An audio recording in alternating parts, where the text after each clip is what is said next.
Ma'am आप सबसे पहले तो ये बता दें कि कब से इस फील्ड में हैं? मैं ब्यूटी थेरेपिस्ट हूँ और मैं बाहर से मैंने यूके से किया हुआ है ब्यूटी थेरेपी का कोर्स। और जो मेरा ब्यूटिशियन की लाइफ है कहाँ से स्टार्ट हुई तो मैं आपको बता देती हूँ। मैं क्योंकि मैंने मैट्रिक साइंस में किया हुआ मगर मुझे आर्ट का शौक था, फाइन आर्ट्स का।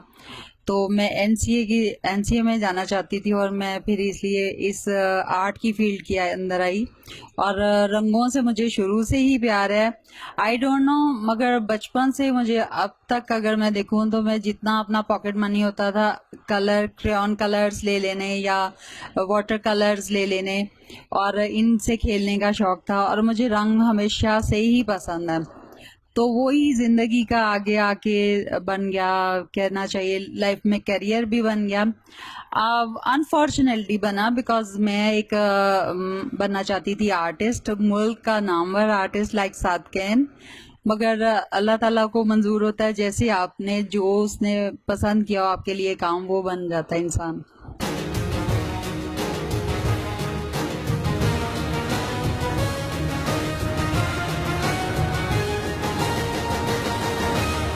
अच्छा मैम आपने मैट्रिक की बात की तो मैट्रिक में आप ज़हीन स्टूडेंट थी? अल्हम्दुलिल्लाह मैं कॉन्वेंट से पढ़ी हुई हूँ और कॉन्वेंट की जो एजुकेशन है वो माशाल्लाह बहुत ज़बरदस्त थी।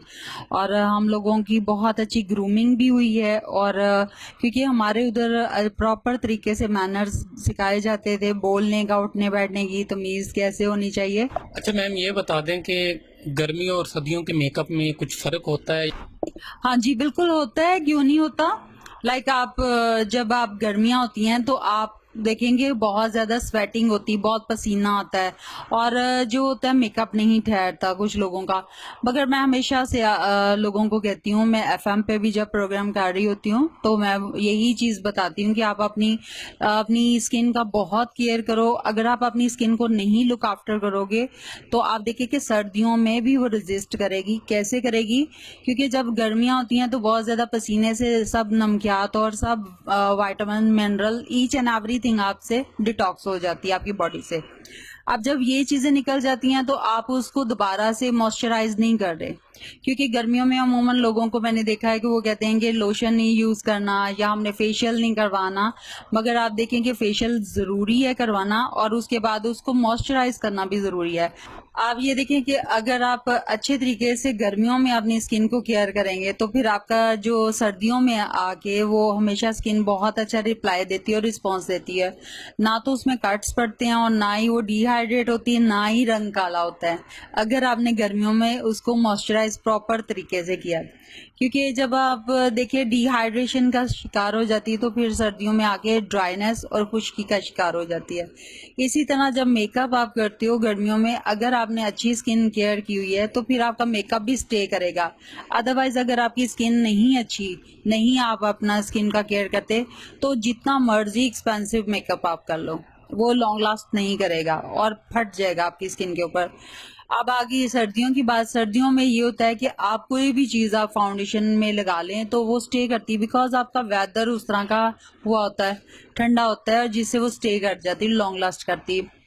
वैसे पाकिस्तान के अंदर जो बाहर की बेसिस होती हैं वो लॉन्ग लास्ट नहीं करती हैं बिकॉज वो उधर के वेदर के हिसाब से बनी होती हैं। जो पाकिस्तान के वेदर के हिसाब से बनी होती हैं वो इधर की ही आपको यूज़ करनी चाहिए। और जो कंपनीज उधर से इधर आके सेल कर रही हैं वो हमारे वेदर को देख के जो इम्पोर्टेड चीज़ें होती हैं उनको मैन्युफैक्चर करती हैं।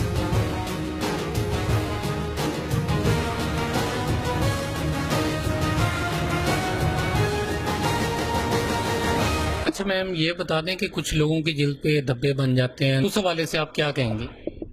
अच्छा, जो हमारे निशानात हैं, जो इस तरह मैं स्किन ट्रीट भी करती हूँ। मेरे पास यूनिट है जो मैं स्किन ट्रीट करती हूँ। मैंने बहुत सी अल्हम्दुलिल्लाह बहुत सारी स्किन को ट्रीट किया है जिनके अंदर एक्नी, एक्टिव एक्नी का प्रॉब्लम है, फ्रैकल्स का प्रॉब्लम है। फ्रैकल्स जो होती हैं वो मुख्तलिफ वजूहात होती हैं उनकी फ्रैकल्स आने की। ज़रूरी नहीं है कि आप धूप से ही काले हुए हो, आपके अंदर मिनरल्स, वाइटामिन्स की भी कमी हो जाती है, आप अनेमिक भी हो सकते हैं, खून की कमी का शिकार हैं तब भी आपके लाइक जो लेडीज हैं उनके अंदर बहुत सारे प्रॉब्लम्स आते हैं और जैसे उनको आफ्टर डिलीवरी ये प्रॉब्लम्स आते हैं, उनको खून की कमी हो जाती है जिससे उनके मुंह पे छाइयाँ अपीयर हो जाती हैं। इन चीज़ों को केयर करना और अपनी हेल्थ को जानना बहुत ज़रूरी है। मैं इन चीज़ों को रिकवर करती हूँ माशाल्लाह, अल्हम्दुलिल्लाह मैं बहुत सारा इस पे वर्क कर चुकी हूँ और कामयाब है मेरा वर्क। और एक्नी और फ्रेकल्स, ओपन पोर्स हो, डल स्किन हो या छाइयों वाली मीन्स के रिंकल्स पड़े हों, डलनेस हो, ईच एंड एवरीथिंग माशाल्लाह मैं मेरे पास इधर यूनिट है और जिस पे मैं ट्रीट करती हूँ स्किन को, और मेरा माशाल्लाह बहुत कामयाब इलाज जाता है। वैसे हमारे नौजवान गर्ल्स एंड बॉयज को आप कौन सी चीजें रिकमेंड करेंगे? हाँ जी, सबसे पहले तो मैं कहूँगी कि अपने दिल को साफ, नमाज ज़रूर पढ़ें।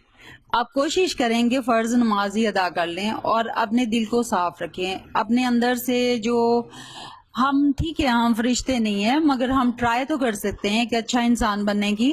तो मेरा ख्याल है कि जो अंदर की खूबसूरती है, जब आपके अंदर वो होगी, आपके मैनर्स अच्छे होंगे, आपके रिस्पेक्ट आपकी होगी, बड़ों का अदब और लिहाज होगा, तो आप देखिए कि खुद ब खुद खूबसूरती आपके चेहरे पे आना शुरू हो जाएगी। और बाहर से हम खुद से ट्रीट कैसे कर सकते हैं कि आप अपने फेस को क्लीन जरूर करो। जैसे आप बेबी बर्थ देते या मतलब लाइक जो लेडीज हैं वो अपने मल्टीविटामिन जरूर लें, उनका इनटेक जरूर करें, क्योंकि मैंने इधर बहुत सारी खवातीन में रुझान देखा है कि वो समझती हैं कि डॉक्टर ने वैसे ही हमें मेडिसिन लिख दी है, हालांकि आपके अंदर जो डेफिशिएंसी होती है उसके अकॉर्डिंग वो लिख के देती हैं। तो you have to take it must, अपने ख्याल रखिए, अपनी हेल्थ का अपना केयर करें। अगर क्योंकि हमारे इधर लेडीज जो हैं वो अपने आप को सेकंड ऑप्शन पे रख देती हैं, पहले वो कहती हैं घर के काम, बच्चों के काम कर लें, देन फिर अपने आप को वो करें। मगर मैं कहती हूँ कि 5 मिनट अगर दिन में से अगर वो अपने आप को दे दें तो आई थिंक वो ज्यादा बेटर और अच्छा परफॉर्म भी करेंगी। जब उनकी लुक्स अच्छी होगी तो नेचुरली वो फिर काम भी अच्छा परफॉर्म करेंगी।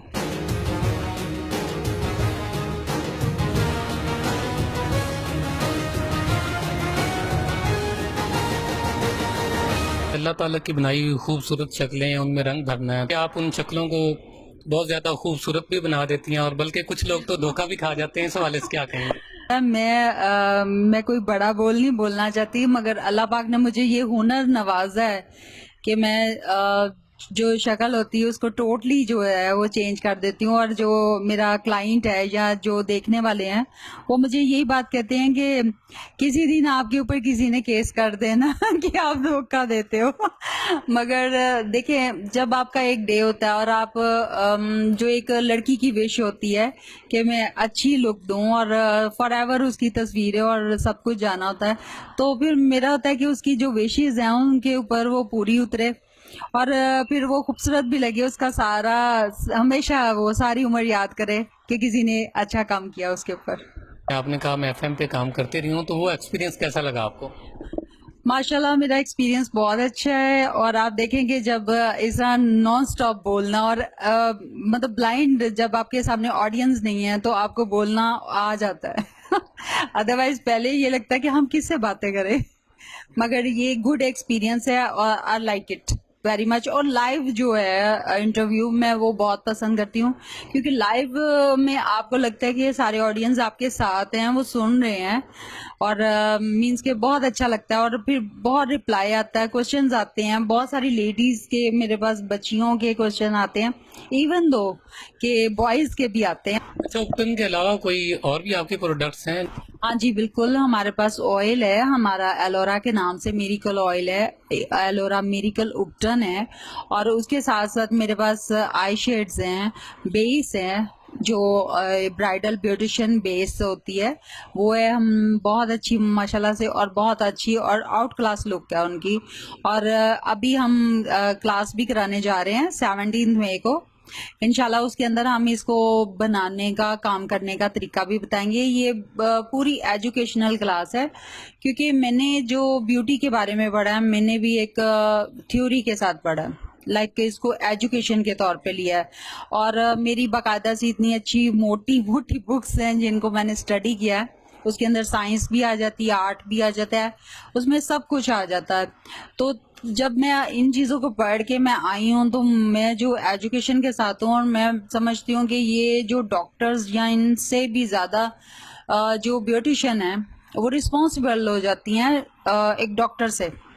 बिकॉज जब डॉक्टर एक मेडिसिन देता, मेडिसिन तो आपकी अंदर चल जाती है और कोई भी उसके साइड इफेक्ट्स नहीं देख सकता, मगर जो एक ब्यूटिशियन जब काम करती है तो उसके साइड इफेक्ट्स उसके मुंह के ऊपर होते हैं या उसके बालों के ऊपर होते हैं तो इसलिए जो ब्यूटिशियन है उसके लिए ज़रूरी है एजुकेशन, और एजुकेशन में आएगी, उसको समझ बूझ होगी तो वो लोगों के स्किन और हेयर का काम कर सकती है।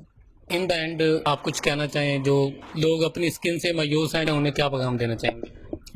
देखिए, मेरे पास बहुत सारी बच्चियां ऐसी आती जिनके इंतहाई डैमेज स्किन हुई है, और जो ये केमिकल वाली और जो मिक्स क्रीम है उनके साथ इन्होंने अपना स्किन का बेड़ा गर्क कर दिया है। मैं वर्ड इसलिए बोल रही हूँ कि वाकई में इतनी डैमेज हो चुकी है, लाइक कैंसर के करीब जा चुका है उनका काम। और मेरे पास इतनी डैमेज स्किन्स आती हैं, और मैं देखती हूँ सराउंडिंग्स में ज़्यादा है, लाइक हड़प्पा से, दरार वाला साइड से, और ये पाकपतन से, हवेलियाँ से, और इधर जैसे उकाड़ा से, इन इन सराउंडिंग्स में मैं देख रही हूँ कि बहुत सारी मेरे पास बहुत क्लाइंट आते हैं चीचावतनी से, और मंथली वीकली बेसिस पे मैं उनको ट्रीट करती हूँ। मेरा सेगमेंट ये होता है कि मैं 3 मंथ्स उसको ट्रीट करती हूँ, और अल्हम्दुलिल्लाह वीकली बेसिस पे होता है।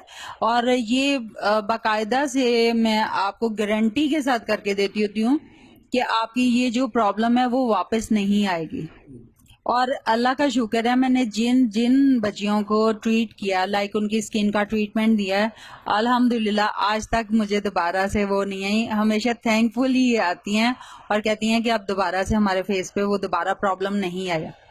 अब मैं सिर्फ और सिर्फ ये कहूँगी कि आप थोड़े पैसे पे मत जाओ, अपने ऊपर अच्छा पैसा लगाओ, क्योंकि आप अगर 100 या 200 के पीछे आप थोड़ी सस्ती चीज ले लेते हो, उससे आपका एक तो टाइम भी वेस्ट होता है, आपकी स्किन भी डैमेज होती है, और आपको जो कोफ्त मेंटली कोफ्त होती है वो भी उठानी पड़ती है। तो मैं हमेशा कहती हूँ कि कपड़ा तो आपका दोबारा से बन जाएगा, मार्केट से उसको दोबारा ले लोगे, मगर जो अल्लाह ताला ने हमें एक दफा बॉडी दे दी है, आप इसकी प्रोटेक्शन करो, आप इसकी केयर करो, आप इसको अच्छे तरीके से हैंडल करो, और अपने आप से भी प्यार करो, अपने इर्द गिर्द लोग हैं उनसे भी प्यार करो, और उनका भी ख्याल रखो, अपना भी रखो। ये नहीं कि दूसरों का ख्याल करते हुए आप अपने आप को इग्नोर कर जाओ।